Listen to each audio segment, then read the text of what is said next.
اہل جنت جب جنت میں داخل ہو جائیں گے اور ایک شخص لیٹا ہوا ہوگا، وہ کروٹ لے گا تو اس کے کروٹ لینے سے خوشبو آئے گی، اور ایسی عمدہ خوشبو ہوگی، اعلیٰ خوشبو ہوگی کہ نیچے جنتی کو جب اس کی خوشبو محسوس ہوگی تو وہ پوچھے گا، سوال کرے گا، یا اللہ اس کا عمل کتنا زیادہ تھا کہ اس کی کروٹ لینے سے خوشبو آ رہی ہے؟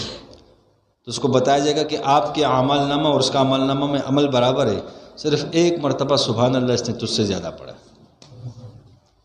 تو یہ ہمیں قیامت کے روز پتہ چلے گا کہ ہم نے کتنا وقت گزارا، ایک منٹ پہ کیا ملا، ایک سیکنڈ پہ کیا ملا، ایک سبحان اللہ پہ کیا ملا، یہ اللہ جانتا ہے۔ بس ہم اور ساتھی مشن پر آتے ہیں، مشن کی بات کرتے ہیں۔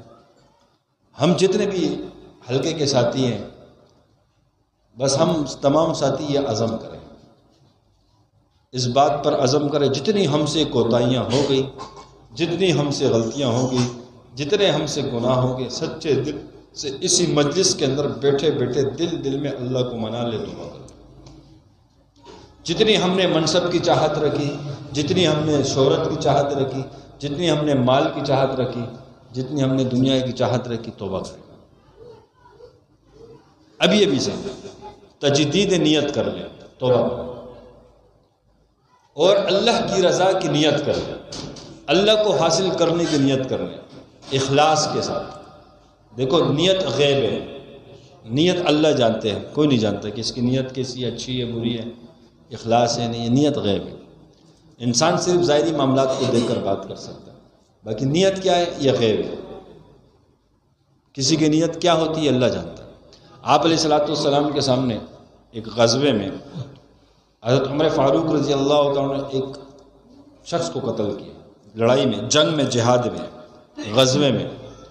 اب جب قتل کرنے لگا تو وہ کلمہ پڑھنے لگا بلند آواز سے، لا الہ الا اللہ محمد رسول، قتل کیا۔ آپ علیہ السلام نے پوچھا، حضرت عمر رضی اللہ عنہ جلال میں آ گیا آپ علیہ السلام کہ وہ جب کلمہ پڑھ رہا پھر گردن کیوں اس کی اڑائی، کہ یا رسول اللہ یہ موت کے ڈر سے کلمہ پڑھ رہا تھا، اس نے اسلام قبول نہیں کیا، موت کے ڈر سے۔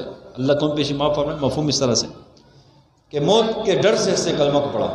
آپ علیہ السلام نے فرمایا کہ مجھے میرے اللہ نے یہ حکم نہیں دیا کہ میں اس کا سینہ چاک کروں، اس کے دل کو باہر نکالوں، دیکھوں کہ اس نے دل سے پڑھا یا موت کے ڈر سے پڑھا، اور فرمایا اللہ میں اس سے بری ہوں، اس کی موت سے میں بری ہوں۔ یہ عمر کا اور تیرا معاملہ ہے، سمجھ میں آئی بات؟ یہ میں نے مفہوم کیا، اگر کمی پیش ہو اللہ معاف فرمائے، مجھے مفہوم۔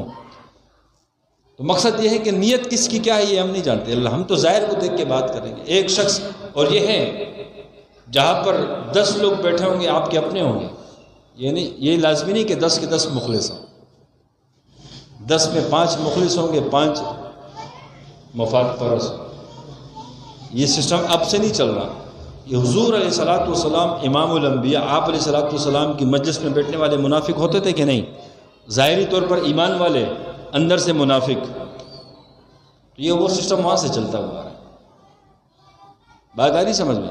تو یہ ہر دور میں ہوگا، آپ کے گھر بار دوستوں کی کسی مجلس میں بھی ایسا ہوگا کہ لازمی نہیں کہ سب کے سب آپ کے ساتھ بالکل 100% مخلص ہوں گے، کچھ مفاد پرست بیٹھے ہوں گے، کچھ ایسے ہوں گے کہ ہم تو منافق نہیں کہہ سکتے، وہ تو کافر تھے، مطلب منافق والی خصلتیں ان کے اندر ہوں، نفاق والی خصلتیں ان کے اندر ہوں۔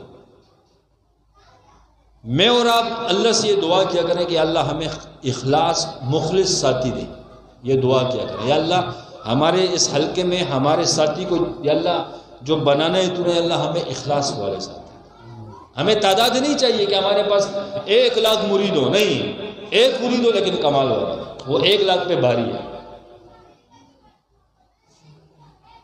بات سمجھ میں آ رہی ہے؟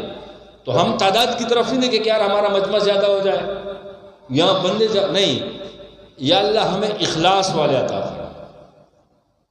اور اگر ہم اخلاص پر نہیں ہیں، ہم بھی توبہ کریں، اخلاص پر آنے کی محنت کریں، ہلکے کی دین کی خدمت، دین کو پھیلانے بھی ہمارے ذمہ ہے۔ یہ تو نہیں کہ بس دین، جیسے کہ مسلمان وہ ہے جو اپنے لیے پسند کرے، اپنے مسلمان بھائی کے لیے بھی پسند کرے، یہ تو حدیث میں ہے نا، مفہوم اس طرح سے کہ مسلمان وہ ہے جو اپنی ذات کے لیے پسند کرتے، وہ اپنے مسلمان بھائی کے لیے بھی پسند کرے۔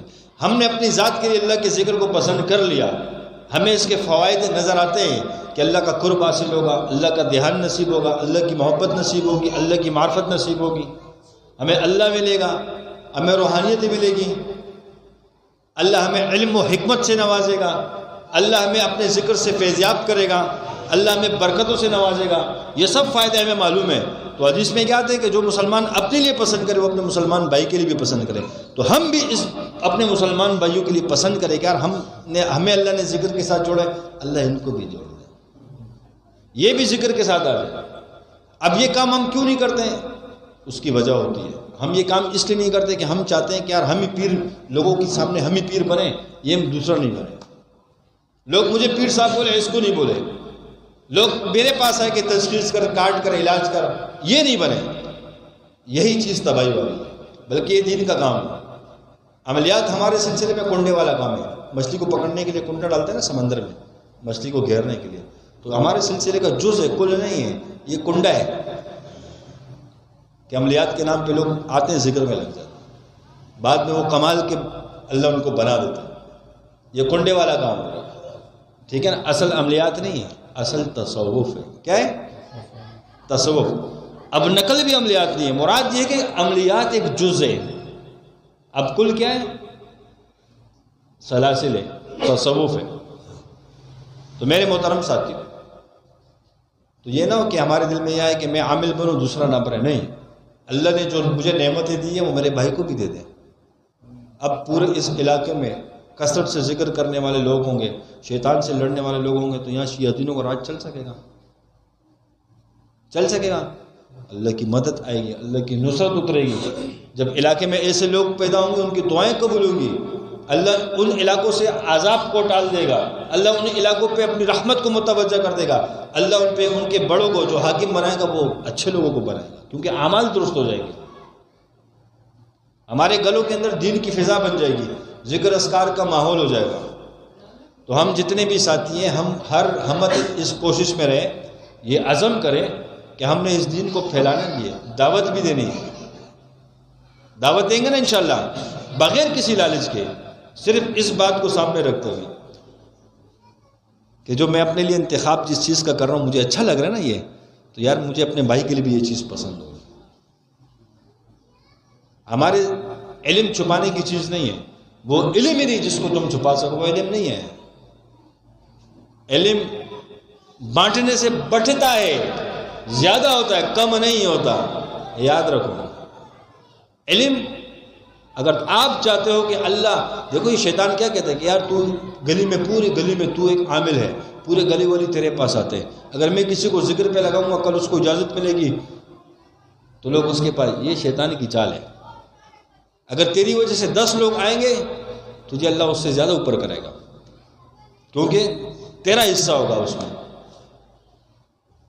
تجھے اللہ مرتبہ اور بڑھا دے گا، کیونکہ تیری ذریعے سے ایک بہت سے لوگ آ رہے ہیں، کیونکہ علم بڑھنے سے زیادہ ہوتا ہے، کم نہیں ہوتا۔ یہ بات آ رہی سمجھ میں؟ وہ علم ہی نہیں یار جو آگے دینے سے کم پڑ جائے، ختم ہو جائے، اس کو وہ علم ہی نہیں ہوتا۔ آج اگر ایک عمل انسان سیکھ لیتا ہے، جب وہ اوروں پہ محنت کرتے ہیں اللہ اس پہ علوم کے دروازے کھول دیتا ہے۔ یاد رکھو، یہ بڑھتا ہے، کم نہیں ہوتا۔ اللہ آپ پر ایک علم کھولنا شروع کر دے گا، اسرار کھولنا شروع کر دے گا، راز اور رموز آپ پر کھولنا شروع کر دے گا، کیونکہ جب آپ اخلاص سے جو اپنے لیے پسند کریں وہ اوروں کے لیے پسند کرو گے۔ جب آپ نے یہ کر دیا، اپنے آپ کو خود محدود کر دیا کہ یار میں بنوں اور کوئی نہ بنے، لوگ میرے پاس ہیں، تو یعنی تو نے اپنے آپ کو چھوٹے دائرے میں رکھ دیا۔ جب تو فکر یہ ہوگی کہ یار یہ علم بانٹنے کی چیز ہے، تو پھر کیا ہوگا؟ پھر اللہ آپ کے علم کو وسیع کر دے گا۔ بات آ رہی سمجھ میں؟ تو میرے محترم ساتھی، ہم یہ کوشش کریں، اگر سب سے پہلے اپنی جان نشانہ اپنے آپ کو بنا کے، سب سے پہلے ہمارے اندر جو خرابیاں ہیں ہم اس کو ٹھیک کرنے کی، ہمارے اخلاق اچھے ہوں، علاقے میں علماء سے ہمارا تعلق اچھا ہو، علاقے کے جو بزرگ شخصیات ہیں ان کے ساتھ ہمارا تعلق اچھا ہو، اثر رسوخ رکھنے والے جو علاقے کے اندر لوگ ہوتے ہیں ان کے ساتھ ہمارا تعلق اچھا ہو، علاقے میں جو خواص ہوتے ہیں ان کے ساتھ ہمارا تعلق اچھا ہو، تو یہ کیا ہوگا؟ پھر ہم دین کو پھیلانے کا ذریعہ بنیں گے۔ لیکن اگر ہمارا اخلاق اچھا نہیں ہوگا تو پھر کیا ہوگا؟ لوگ کہیں گے یار یہ تو ذکر والے ایسے ہی ہیں، کوئی ہمارے پاس بیٹھنا بھی نہیں چاہے گا، ہمارے معاملات درست ہوں، معاملات گڑبڑ نہ ہو۔ دیکھو چند چیزیں ایسی جو انسان کو خراب کرتی ہیں۔ ماں باپ کا نافرمان اس سلسلے میں نہیں چل سکتا، مفاد پرست اس سلسلے میں نہیں چل سکتا، اصول کے خلاف ورزی کرنے والا اس سلسلے میں نہیں چل سکتا، شیخ جو مشائخ سلسلے کا بدگمان ہو جائے وہ اس سلسلے میں نہیں چل سکتا۔ ایسے خطرناک امراض ہیں۔ ہم پر رجتیں کیوں آتی ہے؟ اکثر جو لوگ کہتے ہیں نا رجت تم پر اس وجہ سے آتی ہے کہ آپ خلاف ورزی کرتے ہو، ہمارے سلسلے میں تو رجت ہے نہیں۔ لوگ رجت کے لیے بڑے بڑے اعمال کر رہے ہوتے ہیں۔ کبھی کسی شاذی نے کوئی عمل کیا کہ مجھ پر رجت ہے، اس رجت کے لیے شیخ صاحب نے کوئی عمل بتایا کہ یہ پڑھا کر رجت نہیں آئے گی؟ بتا دو مجھے کوئی۔ اللہ کا شکر ہے تحدیث بن نعمت کے طور پر ہم بھی کم سے کم یہ 10-11 سال تو ہمارے ہو چکے، اگر زیادہ نہیں ہوئے تو 10 سالوں میں تو اللہ نے تو ہمیں رجتوں میں نہیں گھیرا، کیونکہ ہمارے سلسلے میں ہے نہیں رجت۔ رجت تب آئے گی جب آپ خلاف ورزی کرو گے، نماز فرائض واجبات کو چھوڑو گے رجت آئے گی، نمازوں میں معمولات میں اس کو چھوڑو گے رجت آئے گی۔ تو ایسے امراض اگر ہمارے اندر ہوتے ہیں یہ پھر تباہی کا ذریعہ بنتے ہیں۔ آپ عاشق بن کر چلو کچھ نہیں ہے، مفاد پرست بن کر چلو گے۔ اب یہ کہ استاد سلف نہیں کرتا، یعنی شیخ سلف نہیں کرتا۔ ہم سمجھتے ہیں نا بعض شیطان پھر وسوسہ دیتے ہیں یار مجھے سلف، تجھے کوئی سلف نہیں کرتا، یہ سلسلے کا فیض ہی ایسے، تو خود بخود ہو جاتا ہے۔ خلاف ورزی کرنے سے خود بخود چیزیں ادھر آ جاتی ہیں، سلف ہو جاتی ہے، آٹومیٹک سسٹم ہے یہاں ہو نا۔ جیسے کمپیوٹر میں موبائل میں اینٹی وائرس ڈالا ہوتا ہے، جہاں سے کوئی وائرس آتے ہیں وہ فوراً ڈیٹیکٹ کر کے اس کو پکڑ لیتے ہیں، ڈیلیٹ کر دیتے ہیں۔ ایسا ہی کہ نہیں ہے؟ تو یہاں بھی ایک سسٹم کام کر رہا ہے اس کے پیچھے۔ جہاں غلطی ہاں مہلت دی جاتی ہے سدھرنے کے لیے، توبہ کرنی ہے، لیکن جب انسان نہیں سدھرنا چاہ رہا ہوتا تو یہاں کا پھر ایک سسٹم بڑا ایکٹیو چل رہا ہوتا ہے۔ حضرت فرماتے ہیں کہ ہم کسی کو سلف نہیں کرتے ہیں، وہ خود بخود ہو جاتے ہیں سلف۔ ہمیں سلف کر کے کیا ملے گا؟ یہ وہ سلف کرنے کا شوق رکھتے ہیں جو کہتے ہیں کہ میں اس کا جن میرے پاس آ جائیں۔ یا تو اللہ کو ہر بندے نے اتنا نوازے تو کیا کسی کو سلف کرے گا؟ تو یہ شیطانی خیالات ہوتے ہیں، کبھی آپ کے بڑے کبھی سلف کرتے نہیں۔ یاد رکھو اللہ نے بڑوں کو بڑا دل دیا ہوتا ہے، ان کے اندر صبر زیادہ ہوتا ہے۔ اللہ جب کسی کو بڑا بناتا ہے نا تو اس کو صبر بھی اتنا دیتا ہے، اس کے دل کو بھی اتنا وسیع کر دیتا ہے، اس کے سینے کو بڑا کر دیتا ہے۔ ہمارے مشائخ کے سینے کتنے بڑے، کتنے وسیع دلے، کیسے کیسے شاگرد نقصان دے کے چلیں گے پھر بھی سینے سے لگانے کے لیے تیار بیٹھے رہتے ہیں کہ کب آئے معاملہ اللہ سے درست کریں، ہمیں کوئی ٹینشن نہیں ہے کہ نہیں؟ تو یہ چیزیں جو ہے نا یہ اس کے ہم پاسداری کریں، اصول کی قوانین کو فالو کرتے ہوئے چلیں، پھر انشاءاللہ کچھ نہیں ہوگا۔ ہم علاقے میں بھرپور اپنا اخلاق اچھا رکھیں تاکہ علاقے اللہ اگر مجھے ذریعہ بناتے ہیں علاقے میں اللہ کام لیتے ہیں دین کا تو میرے لیے خوش نصیبی۔ اب بدبختی ہے کیا ہے؟ خوش نصیبی ہے نا۔ دیکھو اگر میں نے کسی ایک بندے کو دعوت دی، میرے دعوت دینے پہ ایک شخص اللہ کے ذکر میں لگا، اللہ نے اس کو اپنا ولی بنا دیا، اس کو مرتبے سے نوازا، یار میرا عمل قبول ہو یا نہ ہو لیکن میرے کھاتے میں تو آ جائے گا نا کہ آپ کے کھاتے میں ایک عالم بھی بنا، ایک ولی بھی بنا، ہمارا تو بیڑا پار ہو جائے گا نا، ہے کہ نہیں ہے؟ تو لہٰذا اس وجہ سے ہم اخلاص کے ساتھ علاقے میں خدمت کریں۔ علاقے میں جتنے بھی ساتھی ہیں ہر ساتھی اپنے آپ کو ذمہ دار سمجھے، ہر ساتھی اپنے آپ کو کیا سمجھے؟ ذمہ دار سمجھے۔ ہر بندہ اپنے وقت کا امیر ہوتا ہے، جہاں جہاں ساتھی ہوتے ہیں اپنے آپ کو ذمہ دار سمجھے کہ یار دین کی خدمت کرنا، دین کی ترویج کرنا، دین کو پھیلانا یہ میرا کام ہے۔ تو جب آپ اپنے آپ کو کام والا سمجھے گا تو جیسے ختم خواجگان ہیں تو ختم خواجگان کے اندر پھر ہر بندہ کم سے کم 5-6 ساتھی کو ساتھ لائے گا،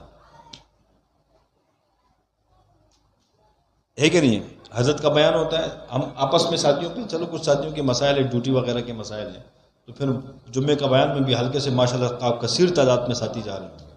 جب ہم محنت کریں گے، اجتماع ہوتے اجتماع میں ہمارے حلقے کی خدمت ہوتی ہے، ہم کثیر تعداد میں بھرپور اچھے طریقے سے محنت کریں گے، ایسا ہی کہ نہیں ہے؟ تو میرے محترم ساتھیوں، جتنے کثیر تعداد میں ہمارے پاس اللہ اخلاص والے میں ساتھی دے دیں تو کاموں میں بھی آسانیاں ہو جائیں گی۔ جو ہمارے مرکزی کام ہوتے ہیں سالانہ اجتماع کے حوالے سے خدمتیں ہوتی ہیں، تو ہم سب کے لیے آسانیاں بھی ہو جائیں گی، سب کے لیے ثواب کا ذریعہ بن جائے گا، اجر کا ذریعہ بن جائے گا۔ اللہ نے ہمارے اس علاقے پہ بہت بڑا فضل کیا، بس ہم سمجھتے نہیں۔ اللہ نے ہمیں مرکزی اجتماعات کے حوالے سے ہمیں اللہ نے ڈیوٹی سونپی ہے، یہ ہمارے لیے خوش قسمتی ہے کہ نہیں ہے کہ مرکز میں مشائخ کی نظروں میں ایک حلقہ ہے، حلقے کے ساتھی ہیں یہ، تو بتاؤ تو حضرت کی توجہ ہوتی ہے کہ نہیں ہوتی ہے؟ ہم اپنے آپ کو خوش قسمت سمجھے کہ نہ سمجھے؟ یہ چھوٹی چھوٹی وجہ سے اپنے آپ کو فیض سے، برکات سے محروم کرنے کی کوشش نہ کیا کریں۔ عزم کرتے ہیں نا انشاءاللہ تعالیٰ کہ ہم بھرپور محنت کریں گے انشاءاللہ تعالیٰ، ٹھیک ہے، اور محبت کے ساتھ، اللہ کی رضا کے ساتھ۔ اور دوسری بات یہ کہ ساتھی ہم آپس میں جتنے بھی ہیں، ہم آپس میں کسی ساتھی کے لیے کینہ، بغض، حسد نہ رکھیں، یہ نقصان دے دیتا ہے۔ بدگمانی کسی کے لیے نہ رکھیں۔ اگر آپ تک ایک بات پہنچتی ہے کہ یار فلاں بندے نے آپ کے خلاف یہ بات کی ہے، تو بلا تحقیق اس پر عمل نہ کیا جائے، نقصان ہوتا ہے۔ امام غزالی رحمۃ اللہ علیہ کا قول ہے کہ امام غزالی کے پاس ایک شخص آیا، کہتے ہیں کہ یار حضرت آپ کے خلاف فلاں شخص نے بات کی ہے۔ امام غزالی رحمۃ اللہ کیا فرمایا؟ وہ ظالم، وہ بندے نے تو تیر ہوا میں چھوڑا، تم نے اٹھا کے میرے سینے میں ڈال دیا۔ تو یہ جو پہنچانے والا شخص ہوتا ہے نا، تو اس پہ نظر۔ ہمارے پشتوں میں ایک مثال دی جاتی ہے، اسی طرح بگڑی نہیں اس پہ پس منڈے میں غوگ من علاج کے نام، یہ ایک پشتوں کا ایک محاورہ ہے کہ اگر کوئی آپ سے یہ کہے کہ یار کتا آپ کے کان کو کاٹ کر لے گا، تو کتے کے پیچھے مت بھاگو، پہلے اپنے کان پہ ہاتھ رکھو، کاٹا بھی ہے کہ نہیں۔ انسان کے جھوٹا ہونے کے لیے اتنا ہی کافی کہ وہ سنی سنائی بات پر عمل کرے۔ یہاں یہ جھوٹے شخص کی علامت ہے جو سنی سنائی بات پر عمل کرتا ہے بلا تحقیق۔ تو اللہ ہمیں ایسے امراض سے بچائے، خطرناک امراض ہوتے ہیں، بدگمانیاں سے جنم لیتی ہیں۔ ہم بدگمان نہ، کسی ساتھی کے ساتھ کوئی مسئلہ ہو، کسی ساتھی کے ساتھ بیٹھ جاؤ، یار میرے بھائی مجھے یہ خبر پہنچی ہے یا میرے ذہن میں یہ چیز آتی ہیں، آپ تھوڑا اس کی وضاحت کر دیں کہ کیا معاملہ ہے۔ اگر وہ اقرار کرتے کہ ہاں یہ معاملہ ہے تو پھر تو سمجھ جاؤ کہ یار ٹھیک ہے، اگر وہ اقرار نہیں کرتا تو پھر بھی سمجھ جاؤ، یعنی کوئی معاملہ ہوتا ہے وہ سامنے بیٹھ کر حل کیا جائے اس کو۔ اب یہ نہیں کہ اس کو ایسی بنا دیا جائے کہ وہ منہ بنا کے بیٹھا ہوا ایک بندہ۔ اب میرے ساتھ کسی شاگرد کا کوئی معاملہ، مثال کے طور پر میں نے کسی کو بلا وجہ ڈانٹ دیا یا ویسی ڈانٹ دیا یا جان بوجھ کر ڈانٹ دیا، یا کوئی ایسی بات ہو جاتے، انسان ہے، کمزور ہے۔ اب وہ بدگمان ہونے کے بجائے آ کے پوچھے